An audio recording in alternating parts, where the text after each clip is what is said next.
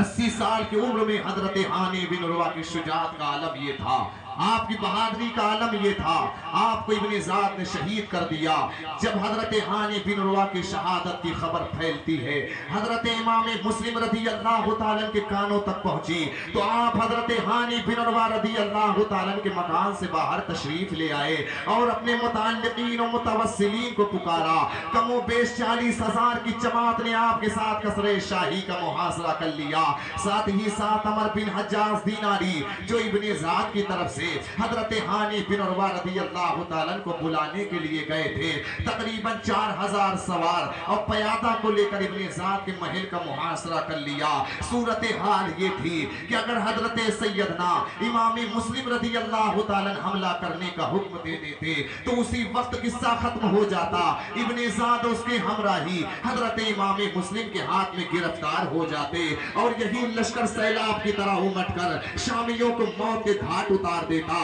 اور یزید کو جان بچانے کی کوئی راہ نہ ملتی۔ نقشہ تو یہی جمع تھا، مگر بندوں کا سوچنا کیا ہوتا ہے۔ حضرت امام علی مقام رضی اللہ تعالیٰ عنہ کی طرف سے جب حضرت امام مسلم کوفہ میں ہیں، آپ نے قلعے کا محاصرہ تو کر لیا، باوجود یہ کہ کوفیوں کی بدعہدی، ابن زاد کی فریب کاری، یزید کی عداوت پورے طور پر ثابت ہو چکی تھی، پھر بھی آپ نے اپنے لشکر کو حملہ کرنے کا حکم نہ دیا، بلکہ ایک انصاف پسند بادشاہ کی نائب کی حیثیت سے آپ نے انتظار فرمایا کہ پہلے گفتگو کے ذریعے تمام حجتیں کر لی جائیں اور صلح کی صورت پیدا ہو سکے تو مسلمانوں میں خوریزی نہ ہونے دی جائے۔ آپ اپنے اس پاک ارادے سے انتظار میں رہے اور احتیاط کا دامن ہاتھ سے نہ چھوڑا۔ دشمن ابن زاد اس موقع کا فائدہ اٹھایا اور کوفہ کے وہ شرفا اور روسا اور سردار جس کو اس نے پہلے سے قلعے میں قید کر رکھا تھا، انہیں مجبور کیا کہ وہ قلعے کی دیوار پر چڑھ کر اپنے رشتہ داروں اور پاسر شخص لوگوں سے کہیں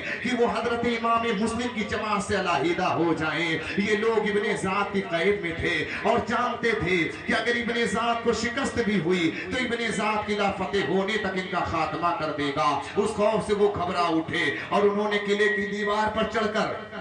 اپنے رشتہ داروں اور پاسر شخص لوگوں سے کہا کہ امام مسلم کی جماعت سے علیحدہ ہو جاؤ۔ اپنے متعلقین و متوسلین سے گفتگو کی اور انہیں حضرت سیدنا امام مسلم رضی اللہ تعالیٰ کا ساتھ چھوڑ دینے کے لیے انتہائی درجے کا زور دیا اور بتایا کہ حکومت تمہاری دشمن ہو جائے گی، یزید ناپاک طبیعت تمہارے بچے کو قتل کرا دے گا، تمہارے مال لٹوا دے گا، تمہاری جاگیریں اور مکان ضبط ہو جائیں گے، اور یہ بھی جان لو اگر اگر تم حضرت امام مسلم رضی اللہ تعالیٰ کے ساتھ رہے تو ہم جو ابن ذات کی قید میں ہیں قلعے کے اندر مارے جائیں گے، لہٰذا اپنے انجام پر نظر ڈالو اور ہمارے حال پر رحم کرو اور اپنے اپنے گھروں کو چلے جاؤ۔ ساتھ ہی ساتھ ابن ذات نے قاضی شرح کو جو شہر کوفہ کے قاضی تھے کچھ روپے دے کر کہا کہ تم ان محاصرہ کرنے والوں سے کہہ دو کہ ہانی بن عروہ زندہ ہیں، ان کی شہادت کی خبر غلط مشہور ہو گئی۔ قاضی شرح نے روپے کی لالچ میں یہی کہہ دیا،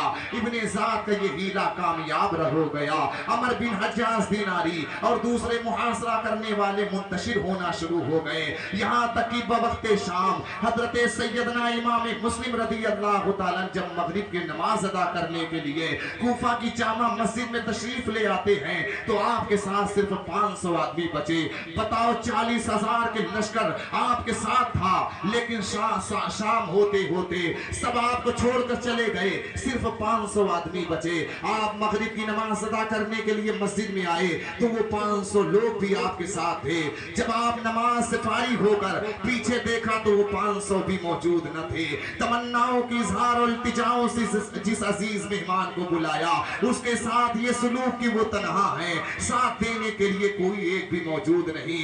کوفہ والوں نے حضرت امام علی مقام رضی اللہ تعالیٰ عنہ کے بھیجے ہوئے مہمان کے ساتھ یہ سلوک کیا کہ انہیں تنہا چھوڑ دیا۔ کوفہ والوں نے حضرت امام مسلم کو چھوڑنے سے پہلے غیرت و حمیت سے بھی اپنا تعلق توڑ لیا، انہیں اس کی پرواہ نہ ہوئی کہ قیامت تک تمام عالم میں ان کی بے ہمتی اور بے وفائی کا شہرہ رہے گا۔ حضرت امام مسلم رضی اللہ تعالیٰ عنہ اس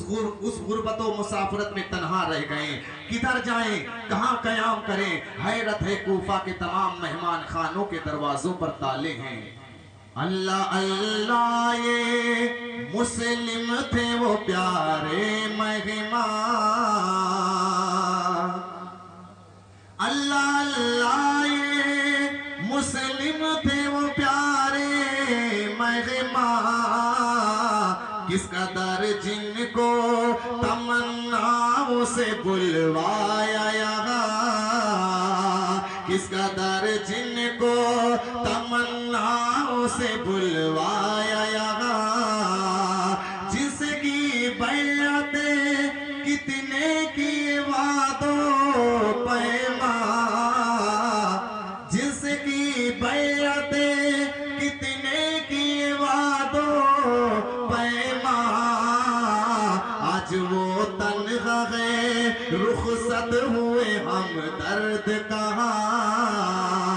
آج وہ تنہا ہے رخصت ہوئے ہم درد کہاں، ہائے جاتی گی رہی شرم حیا کوفہ کی، ہائے جاتی گی رہی شرم حیا کوفہ کی، ہائے رخصت ہوئی بالکل ہی وفا کوفہ کی، آج کوفے کے مقافل ہوئے سب دروازے، آج کوفے کے مکانات بھی سب بند ہوئے، آج کوفے کے مکانات بھی سب بند ہوئے، آج رو پوش ہے مسلم کے بلانے والے، آج رو پوش ہے مسلم کے بلانے والے، آج سب چھپ گئے کوفہ کے گھرانے والے، آج سب چھپ گئے کوفہ کے گھرانے والے، ایک ہی شب میں ہوئی ساری محبت کافور، ایک ہی شب میں ہوئی ساری محبت کافور، آزمائش جو ہوئی ہو گئی الفت سب دور، آزمائش جو ہوئی ہو گئی الفت سب دور، حضرت سیدنا امام مسلم رضی اللہ تعالیٰ بار بار سوچتے ہیں کہ میں نے حضرت امام عالی مقام کی خدمت میں لکھا ہے، تشریف آوری کی التجا کی ہے، اور اس بدعہد قوم کی اخلاص و عقیدت کا ایک دلکش نقشہ امام عالی مقام کے حضور پیش کیا ہے، تشریف آوری پر زور دیا ہے۔ یقیناً حضرت امام عالی مقام میری التجا رد نہ فرمائیں گے، یہاں کے حالات سے مطمئن ہو کر وہاں عین و عیال کے وہ چلے آئیں گے، یہاں انہیں کیا مصائب پہنچیں گے اور یہاں پر انہیں کیا مصائب پہنچیں گے۔ حضرت امام مسلم رضی اللہ تعالیٰ کو اپنا غم الگ حائل کر رہا تھا، اپنی تحریر پر شرمندگی اور ندامت۔ حضرت سیدنا امام عالی مقام رضی اللہ تعالیٰ کے لیے خطرات علیحدہ بے چین کر رہے تھے، موجودہ پریشانی الگ دامنگیر تھی۔ اسی عالم میں آپ کو پیاس معلوم ہوئی، سامنے دیکھا تو ایک گھر نظر آیا، طوا نامی ایک عورت دروازے پر بیٹھی تھی، آپ نے ان سے پانی مانگا تو انہوں نے پہچان کر پانی دیا اور اپنی سعادت سمجھ کر آپ کو اپنے مکان میں ٹھہرا لیا۔ حضرت طوا کا لڑکا جس کا نام بلال تھا، محمد ابن اششکنندی کا دوست تھا، حضرت طوا نے اپنے بیٹے پر اعتماد کرتے ہوئے بتایا کہ بیٹے آج خوش قسمتی سے حضرت سیدنا امام مسلم رضی اللہ تعالیٰ ہمارے گھر میں رونق و افروز ہیں۔ حضرت طوا کا لڑکا بلال بہت ہی ہوشیار چال باز تھا، کہنے لگا کہ حضرت امام مسلم کی تو بہت تلاش ہے مگر خیر آلے رسول ہیں، ان کی خدمت کرنے میں ہماری نجات ہے، انہیں جانے نہ دینا، میں ابھی آتا ہوں اور رات بھر میں ہی ان کے حجرے کا پہرا دوں گا۔ چنانچہ کچھ دیر کے لیے باہر گیا اور واپس آ کر حضرت سیدنا امام مسلم رضی اللہ تعالیٰ کے حجرے پاک کا پہرا دیتا رہا۔ پچھلی رات خاموشی سے جا کر ابن زاد کو اطلاع دی کہ حضرت امام مسلم ہمارے گھر میں رونق و افروز ہیں۔ ابن زاد نے انعام کے طور پر اسے سونے کا ایک قیمتی ہار دیا اور اسی وقت محمد ابن اششکنندی کو حکم دیا کہ 500 سوار کو لے کر اس کے مکان کا محاصرہ کر لے اور امام مسلم کو گرفتار کر لے۔ اسی رات حضرت امام مسلم رضی اللہ تعالیٰ کو اللہ کے پیارے حبیب صلی اللہ علیہ وسلم کا دیدار میسر آیا۔ آپ فرماتے ہیں کہ میں نے اللہ کے پیارے حبیب صلی اللہ علیہ وسلم کے دیدار کا شرف حاصل کیا۔ حضور صلی اللہ علیہ وسلم نے فرمایا امام مسلم جلدی کرو جلدی کرو، تو میں نے جان لیا کہ یہ دنیا میں میرا آخری دن ہے۔ حضرت امام مسلم رضی اللہ تعالیٰ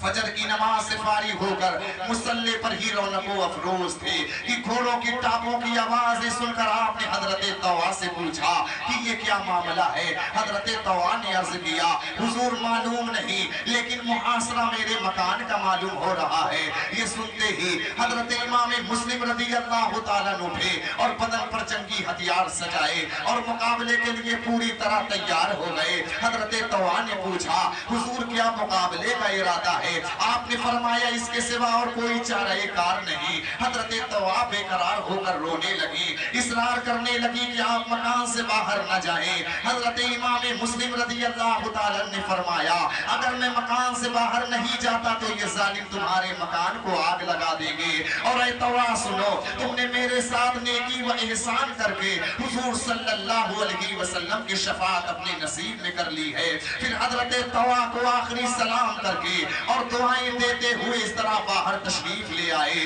جیسے شیر نر اپنی کچھار سے جوش سے باہر آتا ہے۔ باہر آتے ہی للکارتے ہوئے فرمایا کہ اب ہوش میں آ جاؤ، ہم محمدی کچھار کے شیر ہیں، جس کی ماں نے دودھ پلایا ہو آئے قسمت آزمائی کرے۔ پھر آپ نے وہ تلوار چلائی کہ پہلے ہی حملے میں 150 یزیدیوں کو جہنم میں پہنچا دیا، باقی یزیدی خوف سے پیچھے ہٹ گئے۔ محمد ابن اششکنندی نے جب یہ کیفیت دیکھی تو ایک پتھر کی آن لے کر بیٹھ گیا اور ابن زاد کو لکھا کہ حضرت امام مسلم رضی اللہ تعالیٰ آدمی نہیں بلکہ بھاڑ کھانے والے شیر نر ہیں، خدائی تلوار ان کے ہاتھ میں ہے۔ جب انہوں نے باہر نکل کر ہمیں للکارا تو ہمیں محسوس ہوا کہ ہماری جانیں ہمارے جسم میں نہیں ہیں۔ انہوں نے پہلے ہی حملے میں ہمارے 150 لشکری مار ڈالے ہیں، باقی جو بچے ہیں وہ بھاگ گئے ہیں، ہماری مدد کے لیے اور آدمی بھیجے جائیں۔ سرے میدان جب جو شیر جہاد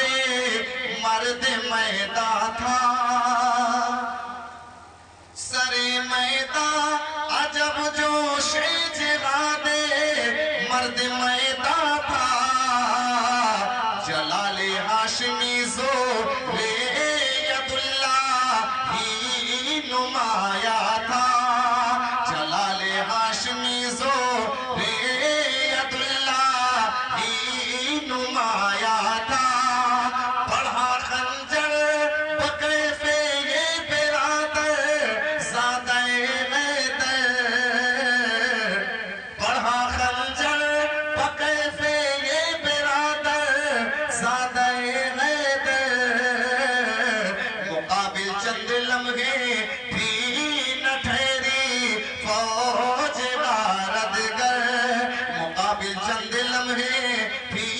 نہ ٹھہری فوج غارتگر، سنانو تیغ سے ٹکڑے اڑائے نامرادوں کے، دکھایا جوش حق چھکے چھڑائے بد نگادوں کے۔ بعض روایتوں سے پتہ چلتا ہے کہ محمد ابن اششکندی خود گھوڑا دوڑاتا ہوا ابن زیاد کے پاس پہنچا اور حالت بتاتے ہوئے کہا کہ ہمیں امام مسلم کو گرفتار کرنے کے لیے اور آدمی دیے جائیں۔ ابن زیاد آگ پتولا ہو گیا اور کہنے لگا کہ ایک آدمی کو پکڑنے کے لیے تم کو بھیجا تو تمہارا یہ حال ہو گیا، اگر تم کو کسی فوج کے مقابل بھیج دیا جائے تو پھر تمہارا کیا حال ہوگا؟ محمد ابن اششکندی نے جھلجھلا کر جواب دیتے ہوئے کہا، اے ابن زیاد کیا تیرا یہ خیال ہے کہ تو نے مجھے کوفہ کے کسی سبزی فروش کے پاس بھیجا ہے؟ کیا تجھے معلوم نہیں کہ تو نے مجھے کس کی طرف بھیجا ہے؟ حضرت امام بہادری کے شیر ہیں، ان کی تلوار حساب ہے، وہ جلیل القدر امام ہے، حضور میں خیر الانام کی نسل سے ہیں۔ غرض کی ابن زیاد نے مزید 500 سواروں کو اور روانہ کیا، آپ نے حملہ کر کے انہیں بھی پست کر دیا۔ محمد ابن اششکندی نے مزید سوار بلوائے، آپ نے کم و بیش 400 یزیدیوں کو جہنم میں پہنچا دیا۔ اسی دوران آپ پر پیاس کا غلبہ ہوا، آپ ایک مکان کی دیوار سے ٹیک لگا کر بیٹھ گئے، حضرت طویٰ نے پانی کا پیالہ لا کر پیش کیا، آپ پانی پینے نہ پائے تھے کہ دور سے ایک ظالم نے پتھر مارا جو آپ کے رخسار پر آ کر پڑا، آگے کے 2 دانت شہید ہو جاتے ہیں اور زخمی ہو جاتے ہیں۔ آپ بڑے صبر و استقلال سے فرماتے ہیں الحمدللہ، پھر فرمایا اے میرے رب اگر یہ دنیاوی پانی میری قسمت میں نہیں ہے تو تیرے کرم سے حوض کوثر سے سیراب ہو جاؤں گا۔ جب محمد ابن اششکندی نے دیکھا کہ ہم تلواروں کے ذریعے امام مسلم پر قابو نہ پا سکیں گے تو آپس میں مشورہ کر کے ایک مقام پر گہرا گڑھا کھودا، اس پر کمزور لکڑیاں رکھ دی، پھر اپنے ایک فوجی دستے کو سمجھایا کہ وہ امام مسلم کو دکھانے کے لیے حملہ کرے اور اس طرح پیچھے ہٹے کہ امام مسلم لا علمی میں اس گڑھے میں گر جائیں، پھر انہیں گرفتار کرنا آسان ہوگا۔ کتنے ظالم تھے یزیدی، کتنے بزدل تھے یزیدی۔ محمد ابن اششکندی جب اپنی اس چال میں کامیاب ہو گیا، جیسے ہی امام مسلم اس گڑھے میں گرے، یزیدی کتوں نے یہ بارگی حملہ کر کے آپ پر پتھر برسانے لگے۔ حضرت امام مسلم رضی اللہ تعالیٰ نے جوش میں آ کر فرمایا کیا تم میں شرم و غیرت نام کی کوئی چیز باقی نہیں ہے؟ تم مجھے اس طرح پتھر مار رہے ہو، حالانکہ تم جانتے ہو کہ میں نبی اکرم صلی اللہ علیہ وسلم کے خاندان اہل بیت میں سے ہوں، تمہیں خاندان مصطفیٰ اور ان کی اولاد کا کچھ پاس و لحاظ نہیں ہے۔ قرض کی اس مکر و فریب سے آپ کو گرفتار کر کے ابن زیاد کے دربار میں لے کر چلے، دروازے پر پانی کی سراہی رکھی ہوئی تھی، آپ نے محمد ابن اششکندی سے فرمایا اگر تیرا حرض نہ ہو تو تھوڑا سا پانی پلا دے۔ اس نے پانی دیا، آپ پانی پینا ہی چاہتے تھے کہ ایک ظالم نے ایسی تلوار ماری کہ آپ کا اوپر کا ہونٹ کر گیا، تمام پانی خون سے رنگین ہو جاتا ہے، آپ پانی نہ پی سکے۔ پھر جب آپ ابن زیاد کے سامنے پہنچے تو آپ نے فرمایا کہ اس پر سلام ہو جو حکام شریعہ کا پیرو ہے۔ ابن زیاد کہنے لگا کہ تم نے مجھے امیر المومنین کیوں نہیں کہا؟ امام مسلم نے فرمایا ابن زیاد امیر المومنین ہونے سے تجھے کیا نسبت؟ امیر المومنین میرے حسین ابن علی ہیں۔ ابن زیاد نے کہا مسلم میرے غصے سے ڈرو۔ امام مسلم رضی اللہ تعالیٰ نے فرمایا وہ دنیا کے کتے ہم تجھ سے کیا ڈریں گے جبکہ ہم تیرے امیر یزید سے نہیں ڈرتے۔ اور ابن زیاد کان کھول کر سن لے، ہم وہ ہیں جو سوائے خدا تعالیٰ کے اور کسی سے نہیں ڈرتے۔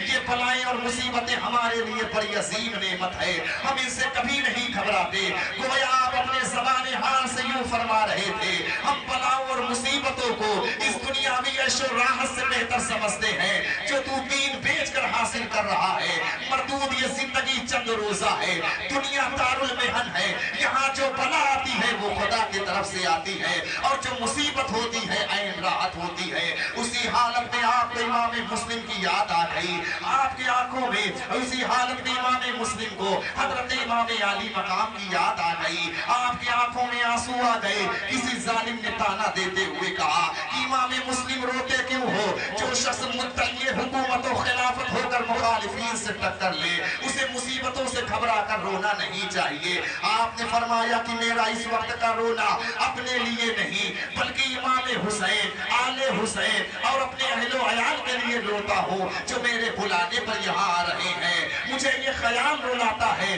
کہ ان پر کیا کیا مصیبتیں آئیں گی اور تم ان پر کیا کیا ظلم اٹھاؤ گے۔ کہا مسلم نے میں روتا نہیں، رونا تو اس کا ہے۔ کہا مسلم نے میں روتا نہیں، رونا تو اس کا ہے۔ حسین ابن علی کو میں نے خط لکھ کر بلایا ہے، حسین ابن علی کو میں نے خط لکھ کر بلایا ہے۔ چلا دنیا سے میں کعبے سے اب وہ چلنے والے ہیں، یہ رونا ہے کہ کعبہ میں قضا کب ٹلنے والے ہیں۔ مجھے آتا ہے رونا اس قیامت خیز منظر پر، مصیبت آئے گی میری بدولت آل اطہر پر، مصیبت آئے گی میری بدولت آل اطہر پر۔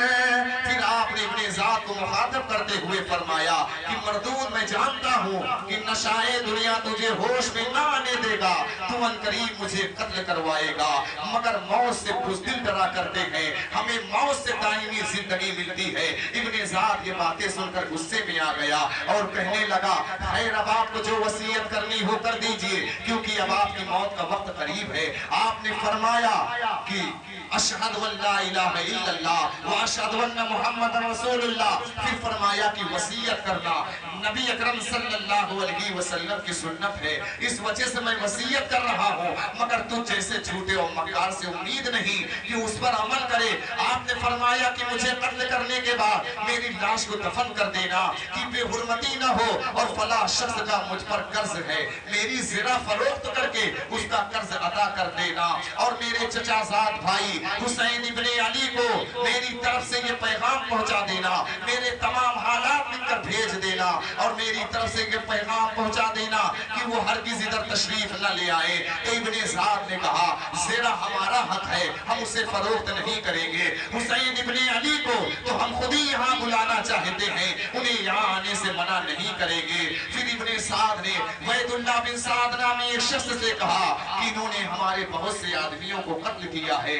لہٰذا انہیں جلاد کے سپرد کر دو کہ انہیں محل کی چھت پر لے جا کر دارالعمارہ کی تیسری منزل پر لے جا کر انہیں نیچے پھینک دے۔ چنانچہ جس وقت جلاد حضرت سیدنا امام مسلم رضی اللہ تعالیٰ کو لے کر دارالعمارہ کی تیسری منزل پر چلا، اس وقت حضرت سیدنا امام مسلم رضی اللہ تعالیٰ کے زبان مبارک پر یہ مبارک کلمات تھے، اے اللہ تو ہمارے اور ان کے درمیان فیصلہ فرما، بے شک تو سب سے بہتر فیصلہ فرمانے والا ہے۔ جس وقت جلاد حضرت امام مسلم رضی اللہ تعالیٰ کو لے کر دارالعمارہ کی تیسری منزل پر پہنچا، آپ نے جلاد سے فرمایا کہ 2 رکعت نفل پڑھ لینے دے۔ جلاد نے کہا کہ آپ مجھ سے یہ امید نہ رکھیے، میں ابن ذات کے حکم کے خلاف کچھ نہیں کر سکتا۔ اس وقت بھی آپ کی آنکھوں سے آنسو جاری تھے، اور جس وقت جلاد نے آپ کو دارالعمارہ کی تیسری منزل سے زمین پر پھینکا، سر مبارک کے بل زمین پر آئے، اس میں واہ حسینہ کی صدا تھی، سر مبارک کے بل زمین پر آئے، سر مبارک پاش پاش ہو جاتا ہے، روح پرواز کر جاتی ہے، انا للہ و انا الیہ راجعون۔ حضرت امام مسلم شہید ہو جاتے ہیں، دارالعمارہ کی تیسری منزل سے زمین پر آپ کو لکھوا دیتا ہے ابن زاد۔ آپ نے شہادت کا جام نوش فرما لیا۔ جب آپ شہید ہو جاتے ہیں تو ابن زاد نے بکیر بن عمر کو آپ کا سر اقدس جسم شریف سے جدا کرنے کے لیے بھیجا۔ جب اس نے سر کاٹنے کا ارادہ کیا تو اس کے دونوں ہاتھ بیکار ہو گئے۔ ابن زاد کو اطلاع دی گئی، اس نے بکیر کو بلا کر حال پوچھا تو اس نے بتایا کہ میں نے امام مسلم کی لاش کی بجائے ایک پرجلال ہیبتناک صورت والے شخص کو دیکھا جو غضبناک ہو کر دانتوں میں اپنی انگلیاں چبا رہا ہے۔ یہ دیکھتے ہی میرے ہاتھ و پیروں میں جان نہ رہی۔ یہ سن کر ابن زاد مغرورانہ انداز میں مسکرایا۔ پھر اس نے ایک دوسرے شخص کو بھیجا۔ جب وہ گیا تو خوف زدہ ہو کر بھاگ آیا۔ ابن زاد نے پوچھا تجھے کیا ہوا؟ تو اس نے کہا کہ لاش امام مسلم کے پاس حضور رحمت دو عالم سرور کائنات صلی اللہ علیہ وسلم رونق و افروز ہیں۔ یہ کہہ کر اس نے چیخ ماری اور گر کر مر گیا۔ پھر ابن زاد نے شامی خبیث کو بھیجا،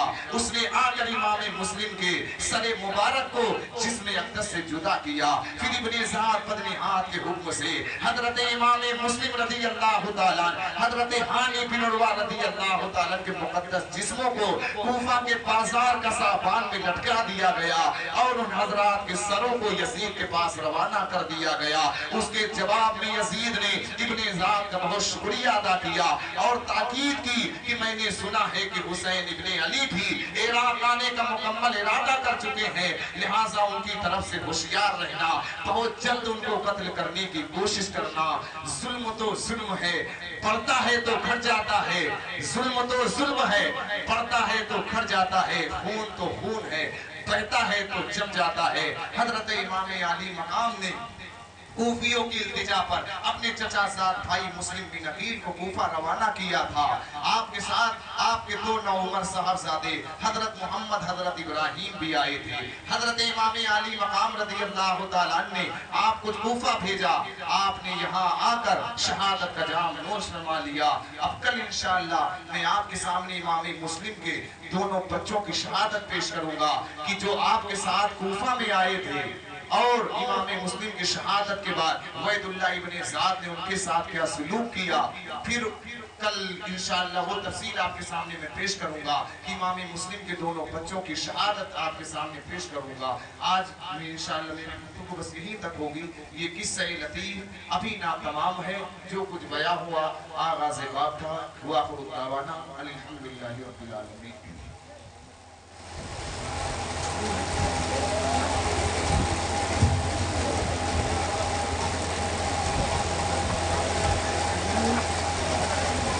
یا نبی سلام علیکہ، یا رسول سلام علیکہ، یا حبیب سلام علیکہ، صلوات اللہ علیہ سرورا شاہ کریمہ دستگیرہ دل نوازا، ہم کو بھی مل جائے صدقہ رب حبلی امتی کا، یا نبی سلام علیکہ، یا رسول سلام علیکہ، یا حبیب سلام علیکہ، صلوات اللہ علیکہ۔ ہو کرم محبوب داور، ہم غلامان رضا پر، غوث کا صدقہ کرم کر، چشم دل کر دے منور، یا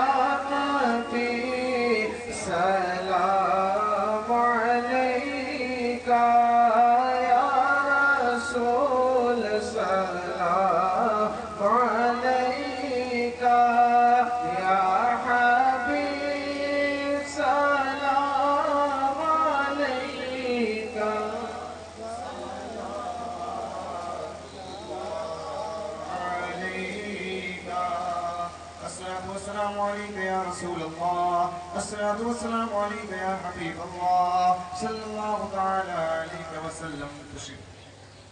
نمازی بنا روزگار بنا قرضداروں کو قرضے سے بخشش فرما مانیان محفل منتظمین محفل حاضرین محفل سب کی جائز تمنائیں پوری فرما سب کے کاروبار میں دین و ایمان میں رزق میں عمر میں اولاد میں ترقی اور برکتیں عطا فرما جس گاؤں جس محلے جس علاقے میں محفل پاک منعقد ہے یہاں سے آفات و بلیات کو دور فرما سب پر اپنی رحمتیں اور برکتیں نازل فرما وصلی اللہ تعالی علی خیر خلقہ ونور عرشہ محمد وآلہ واصحابہ اجمعین برحمتک یا ارحم الراحمین الفاتحہ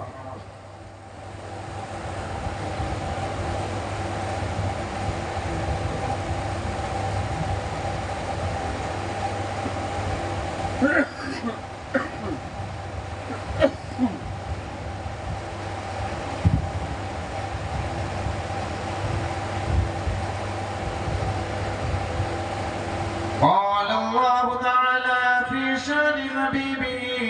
إن الله وملائكته يصلون على النبي يا أيها الذين آمنوا صلوا عليه وسلموا تسليما اللهم صل على سيدنا شفينا حبيبنا مولانا محمد المهدي الكرم وعلى آله وأصحابه